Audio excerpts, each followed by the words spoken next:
Bonjour mes enfants, comme d'habitude, donc nous allons commencer notre séance d'aujourd'hui par la correction de l'exercice ou bien de l'activité que je vous ai proposée la dernière fois. Donc je vous ai laissé une activité, donc je vous ai demandé de compléter le texte par 3 conseils en employant la tournure impersonnelle avec le verbe falloir. Et nous avons vu le verbe falloir et le verbe falloir peut exprimer un conseil comme il peut exprimer une interdiction. Et on exprime un conseil en employant, donc en disant il faut, et en exprimant une négation ou bien une interdiction en disant il ne faut pas. Donc voyons le texte, donc il y a une petite introduction donc, qui va vous mettre, ou bien qui va vous aider à retrouver donc, les conseils. Alors nous avons écrit l'eau est une ressource précieuse. Sans elle, la vie serait impossible et pour l'économiser. Donc, qu'est-ce qu'il faut faire pour l'économiser? Donc, il faut éviter de laisser couler de l'eau inutilement. C'est-à-dire, il faut fermer toujours les robinets une fois le travail terminé. Deuxième conseil, donc, il faut détecter et réparer toutes les fuites à la maison. Troisième conseil, il faut limiter la durée de la douche à 5 minutes, par exemple. Alors, donc, vous voyez que nous avons utilisé ou bien employé, il faut à chaque fois. Donc nous avons commencé donc des conseils par il faut. Alors nous avons vérifié que le verbe falloir, il y a donc le verbe falloir dans chacune de ces phrases ou bien de ces conseils. Maintenant nous allons passer à notre prochaine séance. La séance d'aujourd'hui, c'est une séance de conjugaison. Dans cette séance de conjugaison, donc nous allons revenir toujours à l'intitulé de la séquence.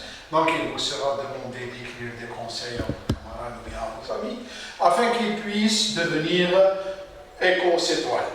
Alors, dans une autre leçon de conjugaison, parce qu'il y a une deuxième leçon, on va voir la première, le mode infinitif et le mode subjonctif. Donc, nous allons voir comment exprimer un conseil avec l'infinitif et comment exprimer un conseil en employant le verbe au subjonctif.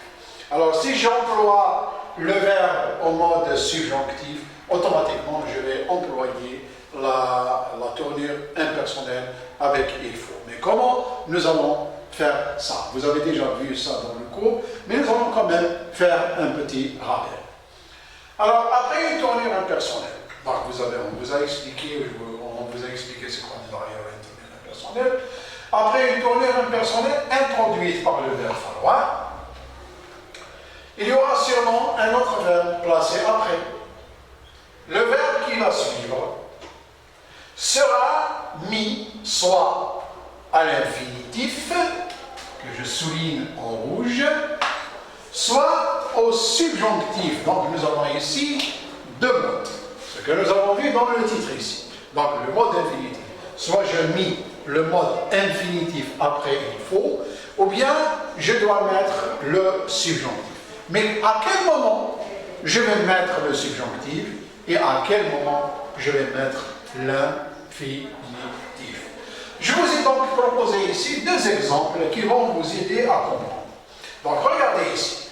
Dans la première phrase, dans le premier exemple, nous avons la tournure impersonnelle. Il faut. La même chose aussi, il y a aussi il faut dans la deuxième phrase, il y a une deuxième tournure impersonnelle.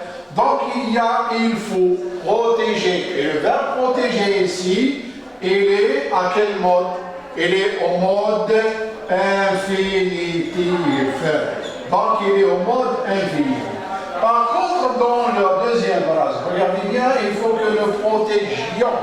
Le verbe ici, il est au subjonctif. Maintenant, pourquoi ce verbe, il est en infinitif? Et pourquoi ce verbe, nous l'avons mis au subjonctif ou bien au mode subjonctif. Donc regardez bien, dans la première, il y a un verbe conjugué. Déjà, il faut, c'est le verbe falloir qui est conjugué au présent de l'indicatif. Ensuite, il y a un deuxième verbe. Vous savez très bien que la règle nous dit que 2 verbes qui se suivent, le premier se conjugue, le deuxième ne se conjugue pas. Donc, automatiquement, on va mettre le deuxième à l'infinitif. Mais pourquoi donc dans la deuxième, il se conjugue au subjonctif? La question qui se pose est là. Alors pourquoi donc? Dans la deuxième phrase, nous n'avons pas une seule proposition. Dans la deuxième phrase, il y a deux propositions. Donc la première, c'est il faut, qui est la tournure impersonnelle. Ensuite, il est suivi de quoi? Il est suivi d'une conjonction de subordination qui est le que. Et ce que-là, donc, il sera introduit dans la deuxième proposition que nous protégions la forêt. Donc ici, le deuxième avec le premier n'ont pas le même sujet. Là c'est nous et là c'est il. Donc les deux verbes se conjuguent parce qu'ils ont des sujets différents. Alors donc là il y a ce verbe et donc cette proposition commence par une conjonction de subordination qui va nous obliger à conjuguer ce verbe au subjonctif parce que le subjonctif sans le que, ce n'est pas un subjonctif. Donc, le subjonctif commence toujours par le que. Il y a toujours ce que-là. Alors, donc, il faut que nous protégions la forêt. Donc, c'est pour cette raison que le premier, donc, il ne se conjugue pas, et le deuxième se conjugue, ou bien se met au mode subjonctif. Donc, je vais vous proposer des activités. Donc, nous avons quelques activités pour vérifier si vous pouvez, si vous avez compris, vous pouvez réinvestir vos connaissances dans des situations. Indique le mode des verbes. Donc, la première activité. Indique le mode des verbes soulignés. Donc, nous avons le mode infinitif et le mode subjonctif. Dans la première phrase, pour devenir un éco-citoyen, il faut éviter le gaspillage. Alors, le verbe souligner, c'est le verbe éviter. Pourquoi? Je vous ai souligné ce verbe parce qu'il est employé après la tournure impersonnelle. Donc, il est en quel mode? Est-ce qu'il est au mode subjonctif ou bien infinitif? Regardez bien. Il y a absence de que. Il n'y a pas de que. Après, il faut. Les verbes se suivent directement. Donc, le premier se conjugue, le deuxième se met à l'infinitif. Donc, c'est quel mode? Donc, ici, nous avons le mode infinitif. Le mode infinitif. Donc, nous avons le verbe à l'infinitif. Donc, le mode infinitif que nous avons ici. Dans la deuxième phrase, il faut que vous éteigniez la lumière de la chambre non occupée. On parle de quel verbe ici? Le verbe dont on parle de verbe éteigner. Donc, il faut que vous éteigniez la lumière de la chambre non occupée. Le verbe ici, il est conjugué. Regardez donc, il y a le que, il y a la tournure impersonnelle. La tournure impersonnelle est suivie de que qui est une conjonction de subordination. Il y a un autre sujet, c'est le sujet de ce verbe. La terminaison, donc, c'est IEZ. Donc, c'est quel mode? Très bien. Donc, c'est le mode subjonctif. Donc, mode subjonctif. Alors, mode subjonctif. Au mode subjonctif. Ensuite, il faut que je préserve l'eau, car elle est une source précieuse. Il faut quoi? Il faut la tournure impersonnelle. Le verbe préserve. Il y a le que. Il y a le je, sujet de quel verbe? De ce deuxième verbe. Ça, c'est le premier verbe et ça, c'est le sujet du premier verbe. Alors, il y a la conjonction de subordination. Ce verbe, il a un sujet, donc il est conjugué. Mais conjugué à quel mode? Au mode subjonctif. Donc, il est employé au mode subjonctif. Donc là, nous avons le mode subjonctif. Donc j'écris ça veut dire subjonctif. Ensuite, il faut protéger les animaux qui sont en voie de disparition. Le verbe dont on parle, c'est le verbe protéger. Il y a la tournure impersonnelle, il faut. Qu'est-ce qu'il y a après il faut? Il y a directement le verbe. Alors, puisqu'il y a directement le verbe, ce verbe-là n'a pas le droit on n'a pas le droit de le conjuguer, donc on va le mettre à l'infinitif. Donc là, c'est le mode infinitif. infinitif. Donc, nous avons ici le mode infinitif. D'accord? Donc, nous avons vérifié et nous avons trouvé donc, nos modes. Dans la première, c'est le mode infinitif. Dans la deuxième, mode subjonctif. Pourquoi nous avons dit? Parce qu'il y a la conjonction de subordination qui est le que. Là, c'est aussi le subjonctif. Là, ici, c'est l'infinitif. Passons maintenant à l'activité numéro 3. Complète les phrases par le mot qui convient. Ça veut dire que nous avons effacé, nous avons supprimé l'un des deux verbes. Je vous ai donné un verbe à l'infinitif et un autre au subjonctif. À vous de choisir. D'accord? Nous allons choisir l'un des deux verbes. Nous allons quand même, nous n'allons pas mettre les deux verbes. Alors, regardez bien. Il faut éviter. Ou bien il faut éviter. Il faut éviter ou bien il faut éviter. Alors, quel verbe allons-nous choisir? Est-ce que c'est éviter ou bien éviter? Le premier ou le deuxième? Allez, il faut. Il n'y a pas de que.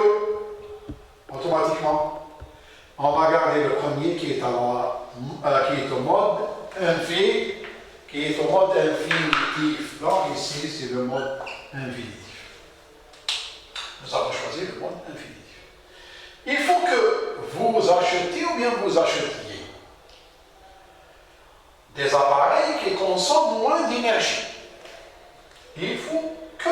Ah, il y a le que. Cela regarde le sujet. Quel sujet? C'est vous. Acheter ou bien acheter? Alors, quel mode? Infinitif ou bien subjonctif? Donc, c'est le mode subjonctif. Pourquoi le subjonctif? Parce qu'il y a le que placé après il faut. Nous avons dit que le que est une conjonction de subordination. Oui. Alors, donc, on va garder, on va effacer acheter et on va garder, il faut que vous achetiez des appareils qui consomment moins d'énergie. Troisième phrase. Il ne faut pas jeter, jeter ou bien jeter vos piles usées à la poubelle. Donc les piles, il ne faut pas les jeter comme ça parce qu'ils contiennent des produits toxiques. Donc ils contiennent le nickel et le nickel c'est un produit qui peut tuer. Alors il ne faut pas jeter vos piles usées à la poubelle. Donc là, nous avons bien sûr, comme vous regardez, donc il y a une interdiction. Nous avons déjà vu ça. Donc il ne faut pas jeter ou bien jeter. Parce qu'il y a le que. Il n'y a pas. Regardez bien. Il n'y a pas de que. Donc qu'est-ce qu'on va faire?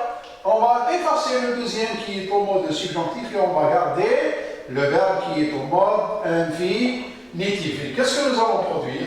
Nous allons obtenir, pardon. Il ne faut pas jeter vos piles usées à la poubelle. C'est bon? Voyons maintenant la quatrième phrase.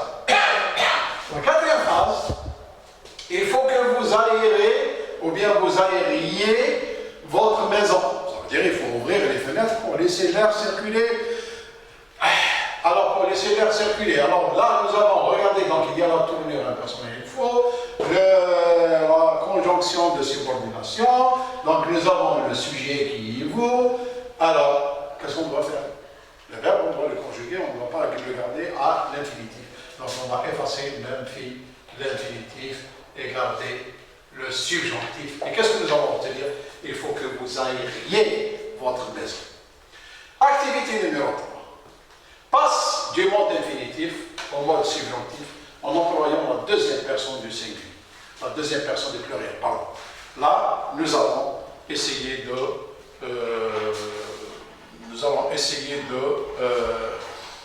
conjuguer, de transformer, nous allons essayer de transformer ces phrases-là de la forme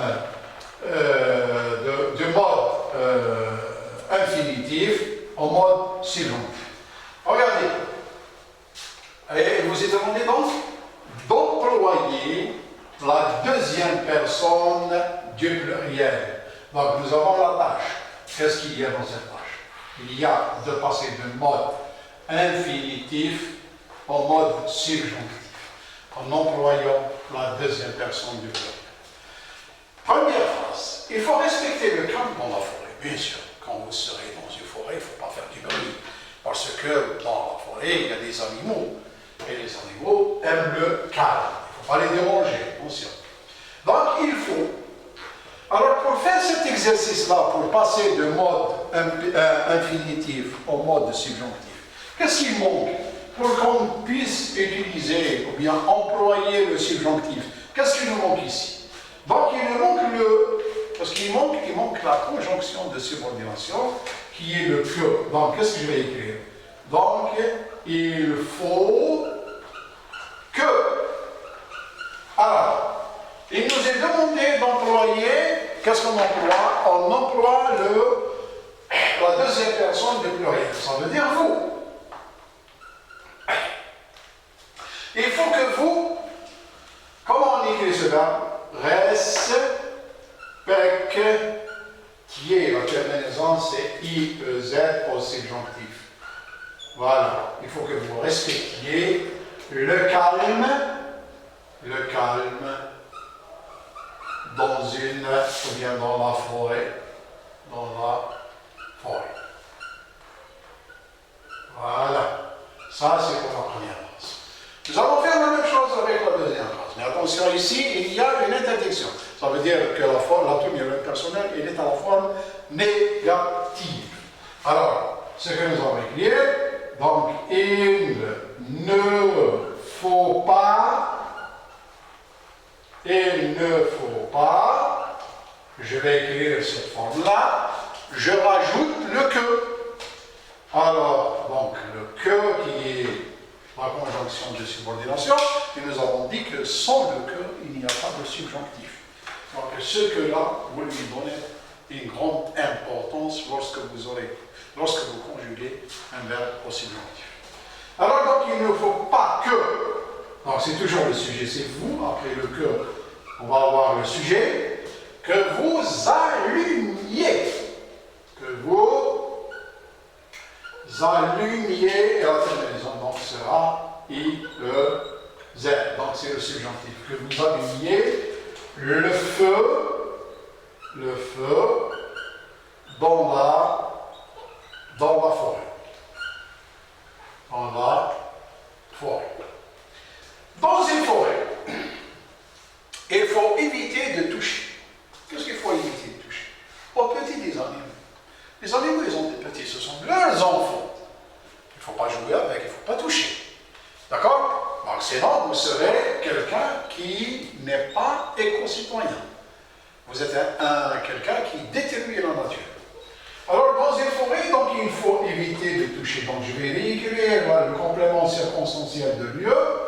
Je vais commencer la phrase par ce complément circonstanciel.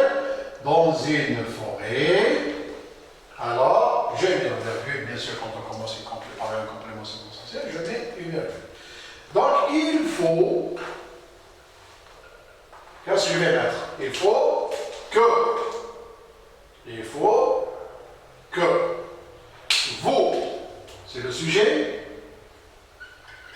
Le verbe, c'est éviter, et ça va me donner évitiez. Il faut que vous évitiez. De toucher. Le verbe reste toujours à l'infinitif, parce que déjà, il y a une préposition. Un verbe précédé d'une préposition sera toujours mis à l'infinitif. De toucher au petit des animaux. Et vous terminez la phrase. Maintenant, nous allons passer donc à la quatrième activité. Dans notre activité, donc numéro 4, je vous ai dit donc que je vais vous laisser pour la prochaine séance, quand on va corriger la prochaine séance. Alors, c'est écrit, pour vivre et rester en bonne santé. Alors, donc, trois conseils à tes amis pour qu'ils deviennent des éco-citoyens. Utilise le mode infinitif et le mode subjonctif. Donc, on a besoin de trois conseils, c'est tout. Essayez d'utiliser le subjonctif ou bien le mode infinitif. Bien sûr, et pour cela, vous allez employer la tournure impersonnelle. D'accord? Allez, je vous laisse donc le temps pour réfléchir à cet exercice et on se reverra la prochaine fois dans la séance numéro 2 de la conjugaison. Au revoir.